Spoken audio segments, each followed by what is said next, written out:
মুখ্যমন্ত্ৰী হিমন্ত বিশ্ব শৰ্মাক হত্যা কৰিব আব্দুল মুতালেকে। হয়, যিজন ব্যক্তিক আপোনালোকে এতিয়া দেখি আছে এইজন হৈছে আব্দুল মুতালেক।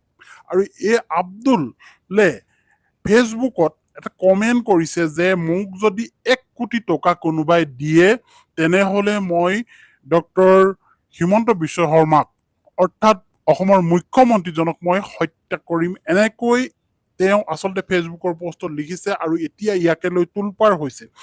এওঁ ঘৰ ক'ত, কি কথা, কেনেকৈ ক'ত পোষ্ট কৰিছিলে এই গোটেইখিনি কথা আপোনালোকে গম পাব। এতিয়া তাৰ আগত আপোনালোকে জানি ল'ব লাগিব যে আব্দুল মুতালেবক ইতিমধ্যে গ্ৰেপ্তাৰ কৰিছে আৰু এই বিষয়ে তেওঁ কৈছে যে মই একোৱে নাজানো। তেওঁ স্বীকাৰ কৰা নাই এইখিনি কথা।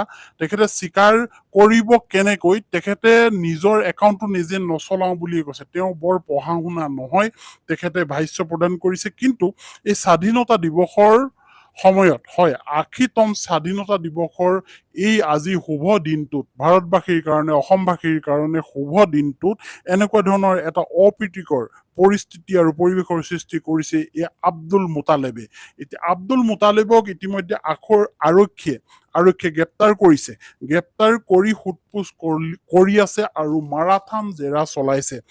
আব্দুল মুতালেবক এতিয়া আৰক্ষীয়ে গ্ৰেপ্তাৰ কৰি থানাত বহাই ৰাখিছে আৰু বিভিন্ন ধৰণৰ কথা তেখেতক পাতিছে। আৰু লাইভ সম্প্ৰচাৰ হৈ আছিল আব্দুল মুতালেবে য'ত কমেন্ট কৰিছিল আৰু সেই কমেন্টটোত লিখিছিল যে পাকিস্তানক জিন্দাবাদ তাত কোৱা হৈছিল আৰু ভাৰতক মুৰ্দাবাদ বুলি কৈ তাত লিখিছিল যে 1 কৰোৰ টকা যদি কোনোবাই মোক দিয়ে, ইংৰাজীত সেইটো লিখিছিল, মই তেনেহলে এই যিটো আমি নিবিচাৰো এই বেয়া কামটো তেওঁ কৰিব, এনেকৈ তেওঁ স্পষ্ট ৰূপত আচলতে তাত কমেন্টত কৈছিল। আৰু কমেন্ট কৰাৰ ঠিক 1 ঘণ্টাৰ পাছতেই এই আব্দুল মুতালেবক আৰক্ষীয়ে গ্ৰেপ্তাৰ কৰিছে। যেতিয়া এই আব্দুল মুতালেবে সেই কমেন্টটো কৰিছিল, কমেন্টটো কৰাৰ পিছত সংবাদ মাধ্যমে যেতিয়া বাতৰি পৰিৱেশন কৰিলে আৰু বাতৰি পৰিৱেশন কৰাৰ পিছতে ডিজিপি মহোদয়ক আচলতে এইটো প্ৰশ্ন কৰা হৈছিল আৰু ডিজিপি মহোদয়ে সেই বিষয়ে অলৰেডি কাম কৰি আছো বুলি জনালে। আৰু 1 ঘণ্টাৰ সময় নহওঁতে, ধৰি লওক 1 ঘণ্টা সময়ৰ ভিতৰত এই আব্দুল মুতালেবক আচলতে আৰক্ষীয়ে গ্ৰেপ্তাৰ কৰিছে আৰু গ্ৰেপ্তাৰ কৰি এতিয়া সোধপোছ কৰি আছে কোনে কেনেকৈ কবলৈ পালে বা কোনে সেই পোষ্টটো লিখিছে।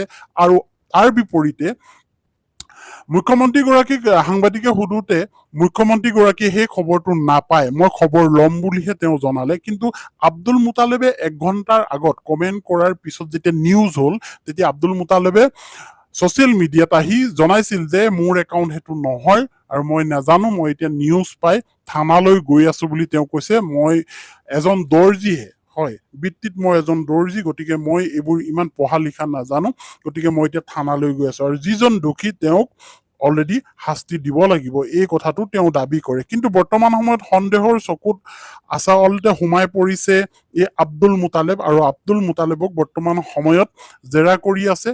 তেওঁ প্ৰকৃততে সেই কমেন্টটো লিখিছিল নে আন কোনোবাই লিখিছিল।